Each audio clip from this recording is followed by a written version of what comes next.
It's the battle of limestone cliffs. It's Coron versus El Nido, which will give you the better trip. Stay tuned to find out. If you have time and budget for just one, where should you go? In this series, we're gonna break down and compare the nitty-gritty of destinations to find out which one makes for a better trip.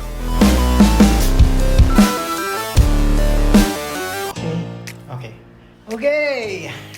Hey Tipiters! Welcome to another episode of The Better Trip, the show where we compare and contrast two destinations to help you decide where to go.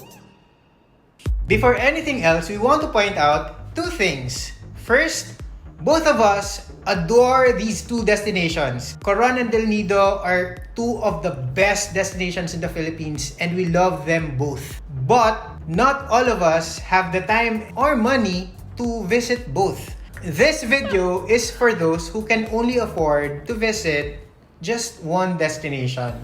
Which should you visit first, basically? Yun. The second thing we'd like to point out is that experiences, especially travel experiences, are highly subjective. So, what works for us may not work for you.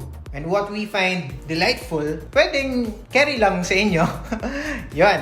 Sabi nga ni Zenaida Seva, tandaan, hindi hawak ng mga videos na ito ang inyong kapalaran. gabay lamang sila.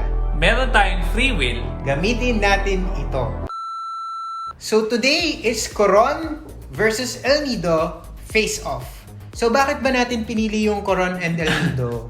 Bakit nga ba? So, kasi it's also a question na lagi nating nare-receive from our followers. As in, saan ba mas maganda, Coron or El Nido? And we get why. Kasi nga, visually, Coron and El Nido are very similar in many ways. Both have jagged corners that are bursting with natural beauty and cultural significance. From the lakes and lagoons, to white beaches, to shipwreck dive sites and coral gardens, to postcard-worthy views from its mountaintops. Pareho pa sila na nasa northern part ng Palawan. Ayun. So, hopefully, this video will also show you kung gaano rin sila ka-different kahit na mukha silang similar. Pero, if you can visit both, Gora, visit both, diba? Before we begin, please don't forget to subscribe to our YouTube channel by clicking the subscribe button and hitting the bell icon for our future uploads. El Nido. The municipality of El Nido encompasses the northernmost tip of the main island of Palawan and the 45 rocky islands dotting Bacuit Bay. A protected area, El Nido is a treasure trove of marine life and a spectacular seascape, earning it a consistent place among the best beach destinations in the world. The nearest city is Puerto Princesa, the capital of Palawan, which is 5 hours away. On the other hand, Coron is just one of the 4 municipalities that make up the Calamianes, a stellar group of islands that speck the waters of North Palawan. Busuanga Island is the largest of the group and is politically divided into 2 municipalities, Busuanga and Coron.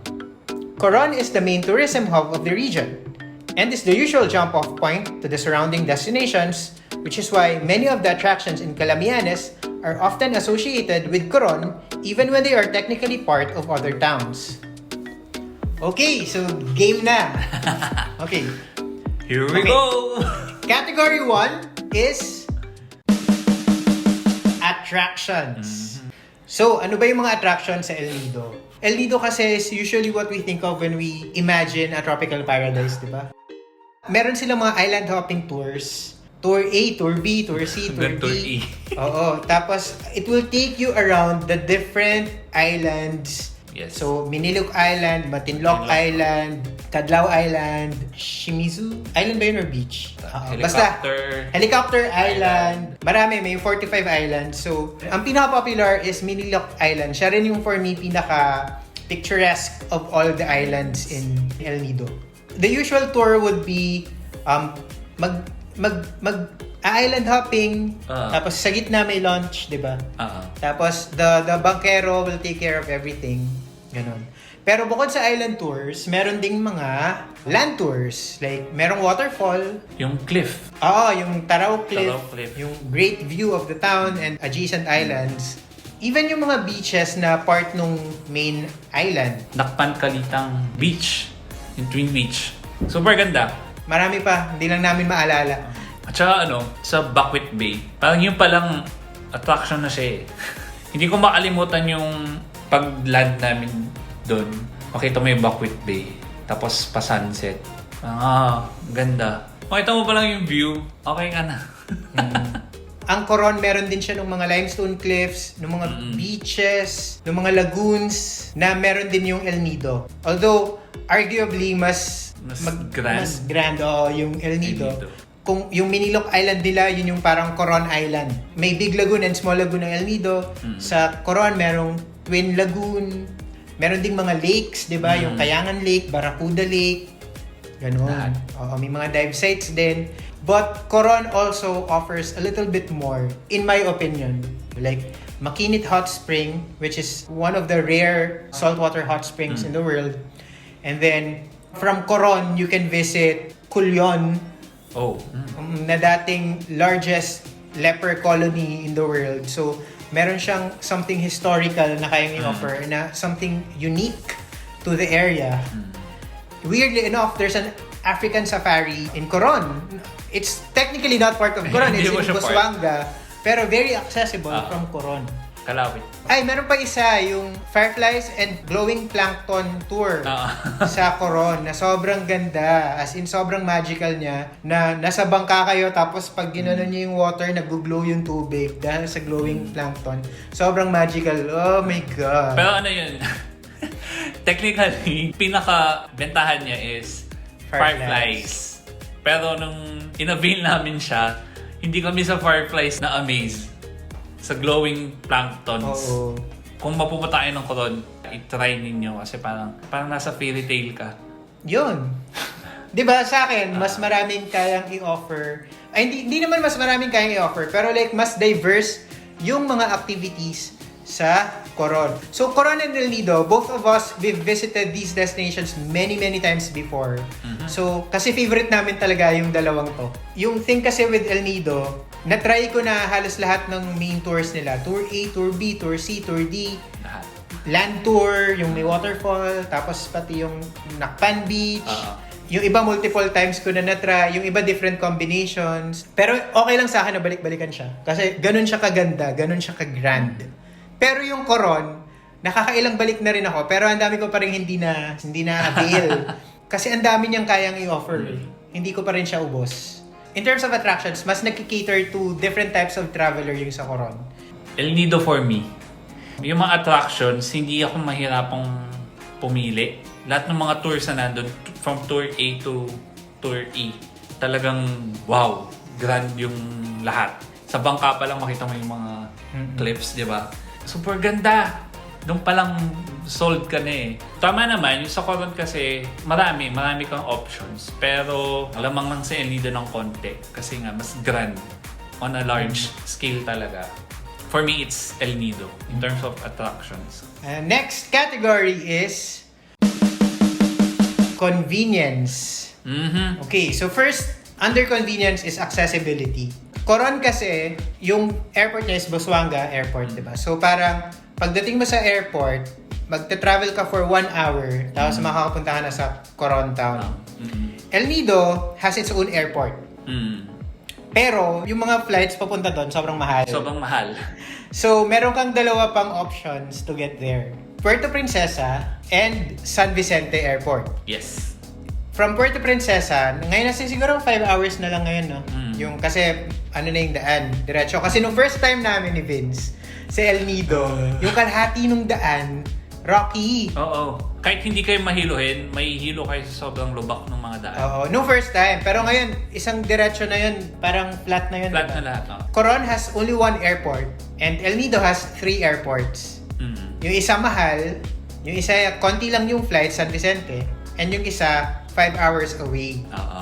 So, pagdating sa accessibility, saan ka? Siyempre, Coron! Pero one thing na na-realize ko is, sa Coron kasi, Parang arte nung ganun. Ang one thing na na-realize ko is, although malapit yung airport ng Coron, mas bihira mag-sail yung Coron. Alam niyo yung airport na mas madali mag-sail? Puerto Princesa. Kung kulang ka sa budget, pero meron kang more time, mas madali mong mapupuntahan yung El Nido kung dadaan ka sa Puerto Princesa. Hindi, pero kasi ang question dun is, gastos pa rin siya. Kasi, consider mo rin yung budget mo for land transfer. Pero mura na lang yun. Depende siya talaga. Depende siya sa kung ano yung situation mo. Kasi kung mas marami kang time, pero wala kang pera, El Nido kasi, hindi, mamaya natin discuss yung budget. Pero, gets ko yung accessibility ng Coron. Lilipad ka lang papuntang Coron, tapos, 1 hour, actually 45 minutes lang, nandun ka na sa Coronta. For me, El Nido gets this round because there are more ways to reach El Nido. Pero again, you can visit both. Coron and El Nido are just a few hours apart by boat. Merong mga ferry na nagko-connect sa dalawang towns. So if you have more time, go visit both. Di ba? Pero yun nga, hindi naman tayo lahat pinanganak na hasyendero, na marami tayong time, ganyan. Getting around. The great thing about El Nido is yung tourism industry nila, it's very organized. Merong certain standards pagdating sa tour in terms of presyo, in terms of kung ano yung included dun sa package, di ba? May ceiling. Ang labanan is pababaan, di ba? At saka ano yung mga parang add-ons. Yun. So, ang dali lang maghanap ng tour or mag-get around sa El Nido. Standardized siya. So, hindi ka matatakot na parang, ba't ganun? Ang binayad ko, ganitong presyo. Tapos, ba't yung sa kanila ganito? Oo. Sa Coron, hindi ko alam ngayon, pero yung last time na nandun kami, malaki yung difference ng mga tours. Kasi nag-iiba-iba yung inclusions. So, ikaw, mas nahihirapan kang mag-decide. Yun. Pero wait, iba yung presyo pag kumuha ka sa accommodation mo versus doon sa presyo pag kumuha ka sa CB something. You can book a package tour, tapos pwede ka rin na mag-charter ng private boat. So instead na per person yung bayad, babayaran mo yung boat. Meron silang boat association. Sulit siya kapag big group kayo. Pero ang kasali lang doon is yung bayad sa bangka. Hindi kasama doon yung food. Hindi siya katulad ng sa kapag tour package na inclusive na of everything except water. So ito, kayong kailangan mamalengke na mga sangkap ninyo, ng mga seafood or kung ano man yung kakainin nyo for lunch. kaya na nila. Sila na yung magluluto for you. Pero ikaw yung mag-provide ng sarili mong food.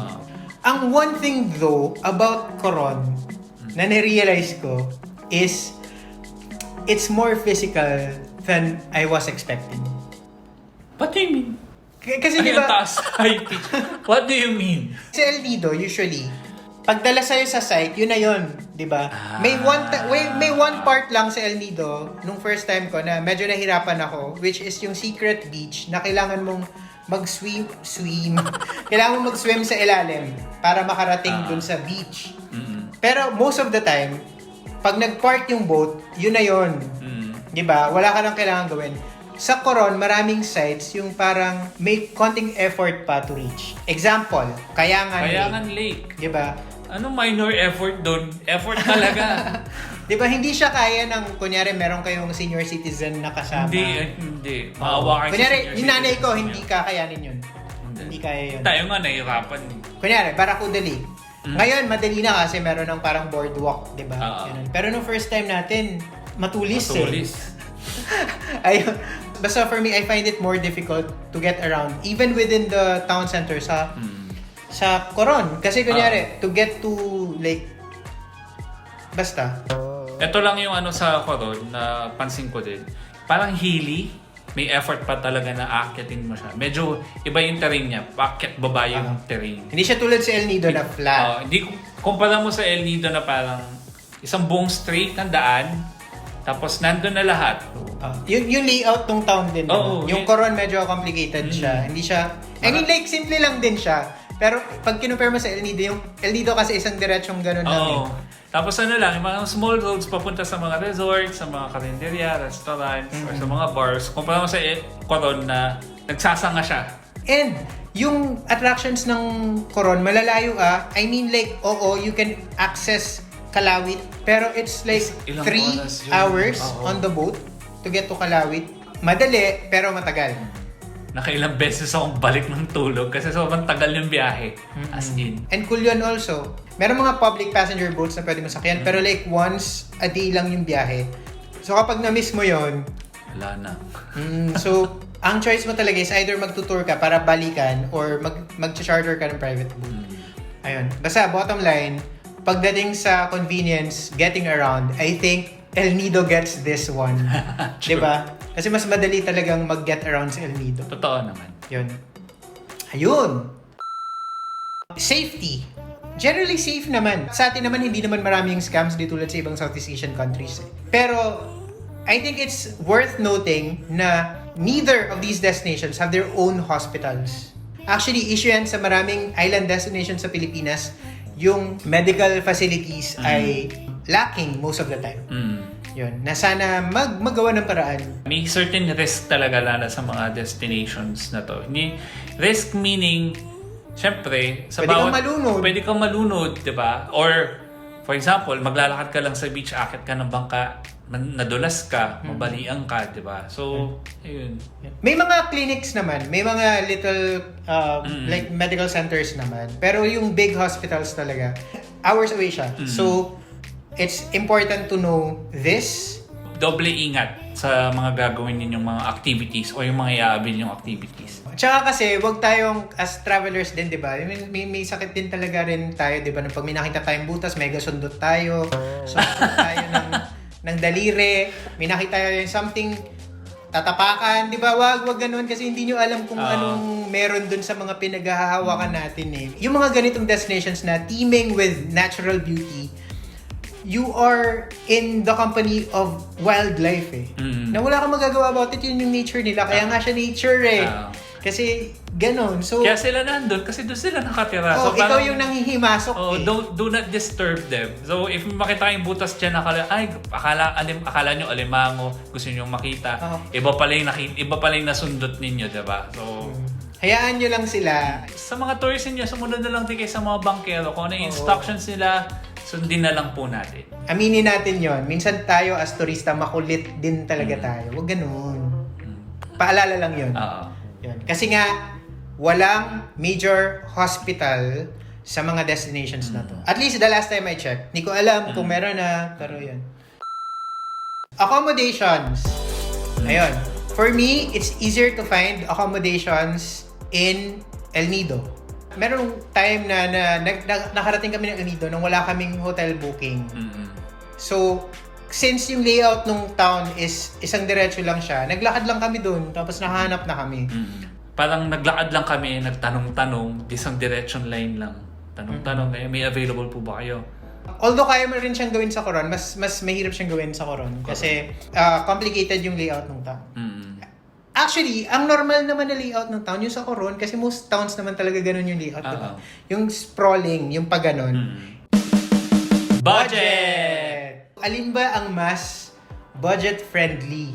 Ang one thing na nagulat ako, kasi ito nung first time ko sa Coron, carry lang siya. I mean, in terms of budget. Pero nung bumalik tayo, di ba, mahal. Hindi namin alam bakit. Pero... kasi syempre sumikat na yung lugar. Yun. Kasi nung first time natin sa Coron, hindi pa siya ganun kasikat. In both destinations, makakahanap pa rin kayo ng mga karinderya. Kung like super gipit na gipit kayo, maliit talaga yung budget nyo, makakahanap kayo ng karinderya type na kainan na mura lang. Like less than 100, 60 pesos, 70 pesos, ganyan. For me, medyo parang pareho siya na in terms of food budget, parang pareho. Parang pareho na siya. Fare. Yes, yung flight papunta sa El Nido Airport, mahal. Pero pwede ka mag-enter via Puerto Princesa or San Vicente. The thing is, mas madalas na nagsisale yung Puerto Princesa tickets. Tapos from Puerto Princesa, pwede ka mag-van or bus papuntang El Nido. So for me, in terms of pagka-budget-friendly nung ticket, kung via Puerto Princesa ka, mura pa rin yun. Kahit nasabihin mo na, oo, may additional cost, syempre yung land transfer. Pero, bihira kasi mag-sale yung Busuanga eh. Una, kasi yung airport ng Coron, maliit lang yung runway. So, yung mga kadalasan ng mga aircraft na gumagamit nun, maliliit lang din. So, konti lang yung kayang isakay. Di ba? Which means, mas mahal yung airfare. Kasi, mas konti lang kayo nagsisplit eh. Di ba? Hindi siya katulad sa Puerto Princesa na ang lalaki ng aeroplano. So, kaya niya talaga na magmura. Ang El Nido, easily accessible from Puerto Princesa. Lalo na ngayon. So, paglabas mo ng airport ngayon sa Puerto Princesa, may mga shuttles na doon na diretsong El Nido. basta natatandaan ko, before ako maging travel blogger, ang tingin ko sa El Nido, sobrang mahal niya na destination. Kasi yung alam natin, di ba, na El Nido is yung sa El Nido Resorts eh. Oo. Yung parang private luxury keme. Yung mga water villas, yun yung alam ko din sa El Nido eh. Oo, di ba yung naka-keme dun sa... Puro keme. Naka-keme dun sa cliffs, di ba? So nagulat ako, pagdating ko ng El Nido, kayang-kaya pala siya na i-explore budget. Kasi yung fare namin, sale ko na nakuha. And yung dinaanan ko is Puerto Princesa. Tapos sa El Nido naman, magugulat ka, pagdating mo na doon, kagaya ng sabi kanina ni Vince, standardized yung mga tours. Tapos nung time na yon, yung unang trip natin sobrang mura, di ba? 700, 500 yung tour. Yung huling trip namin, doble na yung presyo kumpara sa yung very, very first trip namin. Pero, for me, mura pa rin siya. Bottom line, kayang-kayang i-travel ang both destinations on a budget. Yes. Pareho. Yun. Although, pagka nagta-travel ako sa El Nido, mas konti yung ginagastos ko kesa pag nagta-travel ako sa Coron. Oh. Same. Okay. Last category is oomph! Ano nga ba yung oomph? Ang oomph is yung X factor. Kasi ang isang destination, kahit gaano siya ka-convenient, kahit gaano kadami yung mga attractions, kahit gaano siya ka-accessible or budget-friendly, sometimes yung ibang destinations, meron siyang little something that makes it interesting, that makes it memorable. Yan. Alam mo pareho no? Ito problemado ako. Yung Coron kasi at El Nido, parang sila, yung oomph nila is yung sheer beauty ng lugar eh. Parang di ba na ang ganda-ganda, parang pareho eh. Pero, siguro kasi, for me, kung backpacker ka, especially kung solo backpacker ka, mas may enjoy mo yung El Nido. Big part of it is geography, na yung isang diretso lang siya. It's easy to meet people. Every time we travel to El Nido, we meet people. We meet other travelers. Pero madalas when we travel to Coron, parang tayo lang. Totoo. Feeling ko din kasi, dahil nga sa sobrang ang dami pwedeng puntahan sa Coron, nadidisperse yung mga tourists. So yung chances mo na maka-interact yung ibang tao, parang mas konti. Kumpara mo sa El Nido na makakamit ka ng new people dyan sa may restaurant, sa may karinderya, sa may bar, or sa kalsada na magtatanong ng direction sa'yo.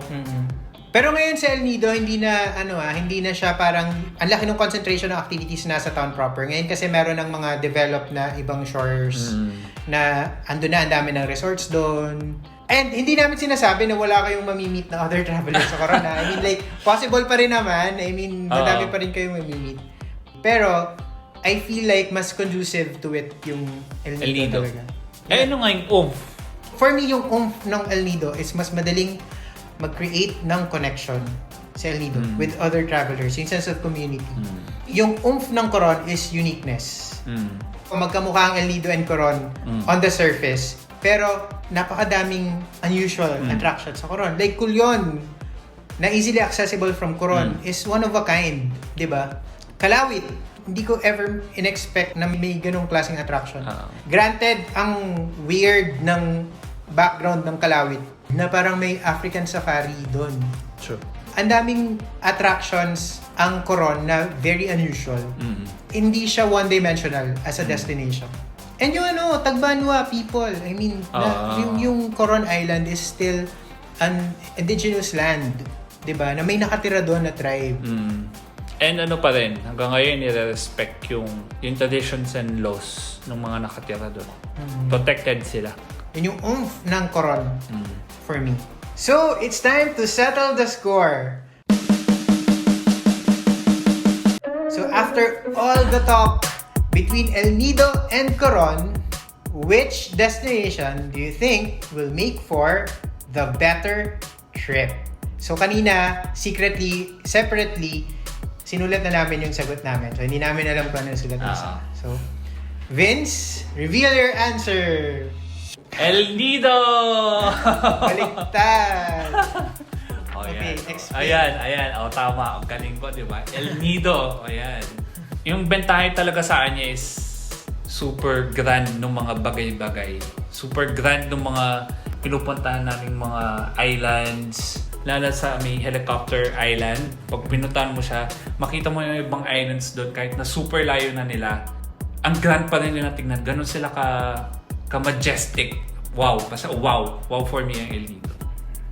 Ikaw? Yung which is better is an unfair question kasi it really deserves a complicated answer. There's no simple answer to it. So for example, if you're a backpacker, I would highly recommend El Nido kasi it's more accessible to other Palawan destinations na completely different yung kayang i-offer like San Vicente or Puerto Princesa. There's more opportunities to meet other travelers, ganyan. But at the end of the day, Coron, for me, malaking bagay yung diversity of the attractions. Whether gusto mo ng karst cliffs, meron. Beaches na magaganda, meron. Lagoons and lakes, meron. Hot springs, meron. Shipwreck dives, meron. Meron din silang African safari and yung former leprosarium. So, And glowing. and glowing planktons. Tama. It's very multidimensional. Hindi ka magsasawa. That's not to say na I don't like El Nido because El Nido is also one of my favorite destinations in the Philippines. Mas nauna mo siyang puntahan Oo. kesa sa Coron. And mas maraming beses, I think, na nakabalik ako ng El Nido. Hindi. Mas maraming beses ako nakabalik ng Coron.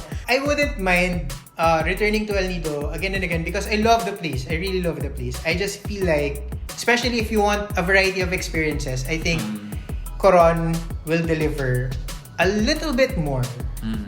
Ayun. So, I'm Team Coron sa battle na to. So, yun. So, that's it for today's episode of The Better Trip. Please don't forget to subscribe to our YouTube channel by clicking the subscribe button and hitting the bell icon for instant notifications para sa aming mga future uploads. For more travel discussions, please listen to the Poor Traveler podcast on Spotify.